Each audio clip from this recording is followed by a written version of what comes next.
Going back to underwriting rents. So I want to pull this out for a second, take a little 2-minute detour. But for a lot of our listeners, I feel we get this question a lot. How should I underwrite this? What if I do, what if I upgrade the kitchen? What if I upgrade the bath? What are some tips that you would give to the people out there? Like, where should they be focusing? What should they be looking at? It's in my head, it's pretty simple, but it's a question that comes up almost like, I don't know, maybe weekly for us.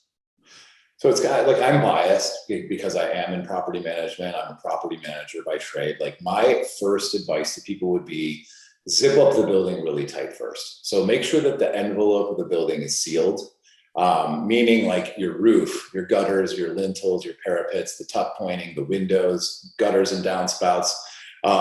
If you need drain tile in the basement, do the drain tile. Like, if you need, you don't want water or any, like, Chicago is such a volatile city when it comes to the weather.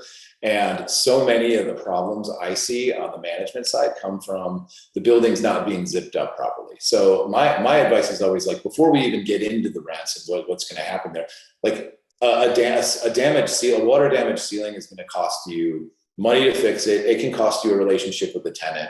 And like, it's going to cost you time if you have to take care of that during a turnover. So like, that's primary, right? Like, making sure that stuff's done. Second to that, the vanilla answer is like, kitchens, bathrooms, and flooring, right? Like, so everybody wants a nicer, newer looking kitchen, nicer, newer looking bathrooms. I think people will tolerate chewed up trim, maybe some older electrical, what's behind the walls, tenants, they don't really care about that. We do, of course, but plumbing, water pressure, stuff like that. I don't think people care about that as much. They care more about how things look.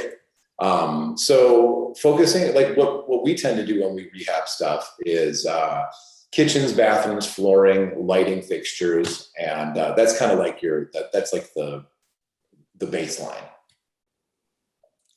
I love how you put that out there, because a lot of people don't the envelope that is not like, they go put all this money inside, or they buy something that had a bunch of kind of cosmetic things on the inside, but then all that stuff ends up getting ruined, or the relationship gets ruined, like you said, because the leak from the upstairs goes 2 floors down. And that's such I just want to make sure that doesn't go overlooked. That's so important to have all that stuff. And Chicago, like, tuck your bricks on everyone loves buying these brick buildings, but they don't always value how much it costs to take care of them. And every year you let a tuck pointing issue go, it only is going to cost more and cause other issues pretty quick.